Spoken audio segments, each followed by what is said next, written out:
Hi guys, so since the last video that I put out, my aunt Valerie has sadly passed away. She was a lovely woman. She was very kind to me throughout my life.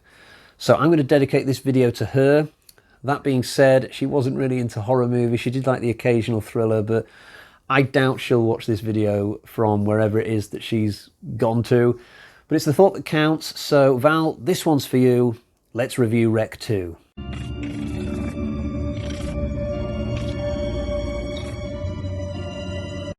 So the other night I watched Rec 2. It is a direct follow-on from the first one. It takes place on the same night. I resisted the urge, actually, to watch 1 and 2 back-to-back in the same evening because I knew that I would be filming the reviews at least a week apart, so I didn't think it would be a good idea to get Rec 1 and 2 a little bit mixed up in my head, if you see what I mean. But certainly, at some point going forwards, I would love to watch both of these films back-to-back on the same night. I think that could really be something, because this second Rec film has one of the best continuities from its predecessor that I've ever seen in horror, really. There are a few horror films like this, famous ones as well, that do just follow on from the previous film on the same night. They just carry straight on with things, and I like it when they do that. So some famous examples: Halloween 1 and 2, Evil Dead 1 and 2, lesser known, but I think Grave Encounters 1 and 2 might be on the same night, not sure. But none of those are as good at it as Rec 2. This is one of the most seamless transitions into another movie when those movies were not filmed in the same production schedule I've ever seen. Evil Dead 2, as much as it is a famous movie, the continuity of it's not actually that great if you watch the first 15-20 minutes, and for that reason a lot of people don't even think of it as a direct sequel. They just think of it as a remake. Halloween 2 fares better on that score, but if you watch the second Halloween film enough times, you do see quite a few cracks. You know, people with different hairstyles. Michael Myers just looks and feels very different. The way Myers falls out of the window at the start. There's lots of little clues in Halloween 2 that it wasn't the same production schedule. It wasn't made in the same year. With Rec 2, though, I've seen both of these first two Rec films many, many times, and I can't spot any clues that they were two films made in completely different years. The transition is so good. I mean, you might prefer Halloween 2, you might prefer the Evil Dead 2, but as a continuity project, I think Rec 2 is superior to those other examples.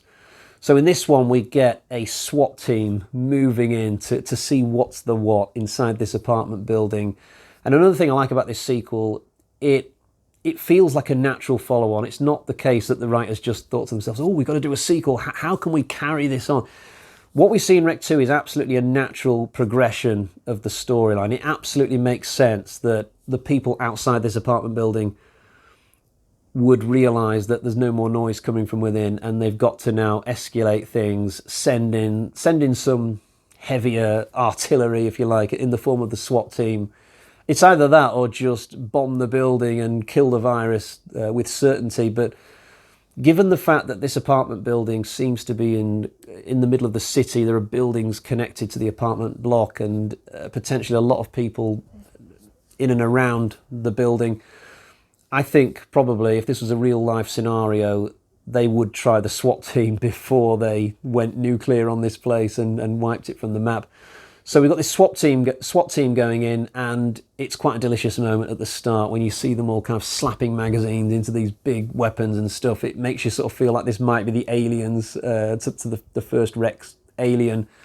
But it doesn't pan out that way, because the skills that these SWAT guys bring, they're not ideally suited for the darkness of the apartment and the winding kind of staircase and dark apartments. I kind of thought at the start of this, are they just going to wipe these zombies out within like 10 minutes? What's going to happen after that? But no, it turns out they do get some shots off. They do connect with some of the zombies here and there. You know, the weapons do come in handy, but by and large, you could have sent some different characters into this building and not SWAT guys, and I don't think you would have needed to change the plot that much. You could have sent in 4 health inspectors instead of 4 SWAT guys and just armed the health inspectors with a couple of pistols, and it wouldn't really change the flow of the movie that much. We also get 3 kids in this film who get into the apartment block through the sewers, just so we can have some more characters in there. But this doesn't feel unnatural to the storyline because it's established in the first Rec film that there is or was an escape route through the sewer, that the characters in the original just didn't get the chance to actually use it. But this isn't something that they've just plucked out of thin air, plucked out of their arse. This was established in the first film. You know, it was set up very early on, or at least halfway through the first Rec film, that there was this sewer route. It just so happens that in Rec 2 we're now seeing it used for the first time, albeit in reverse. People are coming into the building from the outside. We also get the return of Angela in this film. Now, this is a good time for me to say that there will be spoilers today. I'm not going to skirt around what happens in this, so if you've not seen Rec 1 and 2, what are you doing? Get on it. And my advice to you would be to maybe try watching them in the same night. So we've got Angela back, but she may not be entirely who she was in the first film. We've also got at least one health inspector character who comes in with the SWAT guys, and he may not be who he says he is. So we've got a few different kind of groups and characters in this, and that just makes the film feel different from the first one because we see a few different perspectives in this. You know, we bounce from one situation to another. And even sometimes in this, the SWAT guys themselves are separated, whereas in the first film, we saw everything through Angela's cameraman and Angela herself. The focus was always through them throughout the entire thing. Now, that was fine. That was a good way to do it. But when it comes to this sequel, when a lot of it is samey, you know, same location, same zombies, to have this slightly different thing where, yeah, we do move around a little bit and try different cameras, I think that was probably a wise move.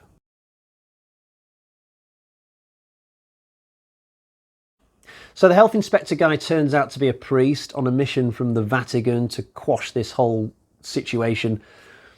The fact that he's in this film really allows the story to kind of step up a notch in terms of its intensity. In the first film, we're only really focusing on what's right in front of our nose. And then at the end, Angela looks at some clippings on the wall of the penthouse, and you get to piece one or two things together at that point about how the virus started. But in Rec 2, we've got this one character who basically knows everything about everything, and we get a steady drip feed of info throughout the film, usually after the SWAT guys have threatened to beat it out of him. But I really like this priest character. He's not easy to like on your first run through the movie, but when you look back on this story, you really do realise that this guy was just absolutely 100% focused on saving the world, even if it meant costing him his own life or offending anybody around him. The first Rec film, as a viewer, you're mainly fearful for just the characters in front of you. In Rec 2, you're not only fearful for the characters in front of you, but also the wider world. It really just kind of steps up and becomes a more global situation, even though you're still in the same apartment block and not really going anywhere else. The priest character is probably the only strong character in this, actually. If Rec 2 has a weakness, it's that there's not really much across the board in terms of characters. The first film was absolutely better for that. I mean, when I think of the SWAT guys in this, it's very hard for me to distinguish them from each other. I can picture what the commander's like in my mind's eye and what he looks like, but the other three, maybe not so much. There's actually one SWAT guy who is really annoying in this, so I guess I can remember him. His name is Lara. He's very shouty and intense, and it becomes very clear from the start that he's a little bit out of his depth in this situation. He's a little bit like Hudson from Aliens, but without Bill Paxton's quality acting to make you like the character anyway. And Lara's death in this is actually a bit silly. His death by suicide. I just kind of look at that handgun that the guy's got and think to myself, you've surely got enough bullets in one clip to make it past the 4 zombies banging on the bathroom door. No. The 3 teenage characters in this, even though I like their little subplot in the film, you don't really get to know them as individuals. So again, thin characters all across the board. And even Angela's not as good in this as she was in the first movie. I just don't think the actress playing her was as suited to playing a kind of Linda Hamilton survivor as she was the wide-eyed, smiley journalist. And even when you get to the back end of Rec 2, I don't think she's massively cut out for playing a smarmy, possessed demon either.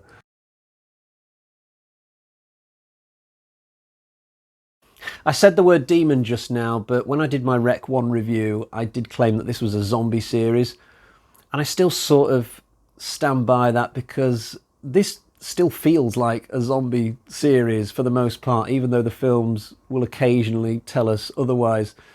So in this one, we find out that if pushed, these creatures will talk back to our protagonist a little bit like Linda Blair in The Exorcist, and you can hold up a cross to them and they will back off, or you can speak some Latin to them and that might do them some damage as well.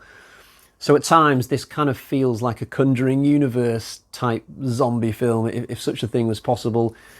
Is this change of pace bothersome? Not really, because it's not like it was ever properly spelled out in the first Rec film what these creatures are. We just sort of assume that they're zombies, but it's not like we ever get a scene where a doctor does an autopsy on one of them and then declares, yep, this is definitely a zombie. Any other attempts to claim otherwise should be met with ridicule. That didn't happen, so I guess that gives the writers the absolute right to change direction if they saw fit. And I kind of like the fact that we get a little change up in this second one, that it is revealed that they are demonic in nature. It makes the second film a little bit creepier at times, I think, and it even leads to one of the best kills in these first two films, with the stone basin and the guy who gets pulled in, and when the lights come on, it's there and it's not there, and it's all a bit confusing for the characters, but I really like that scene.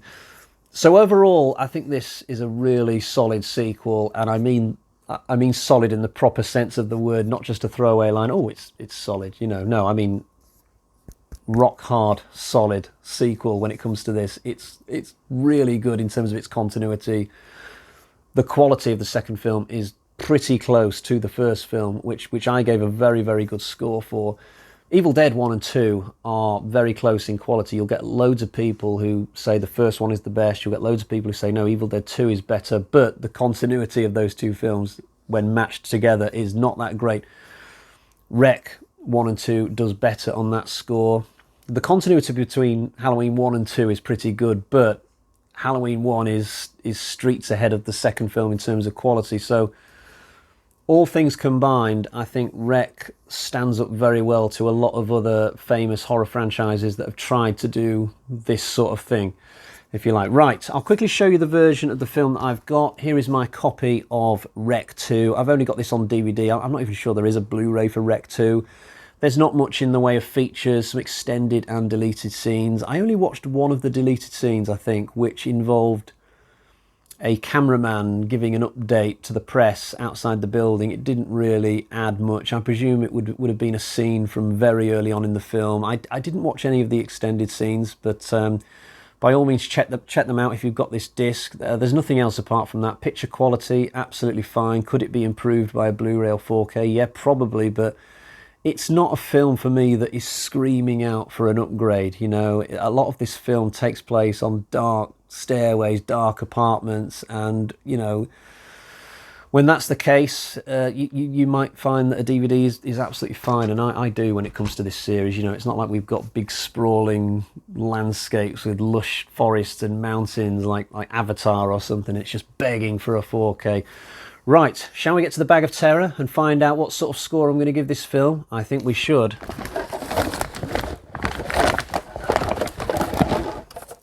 We've got 1, 2, 3,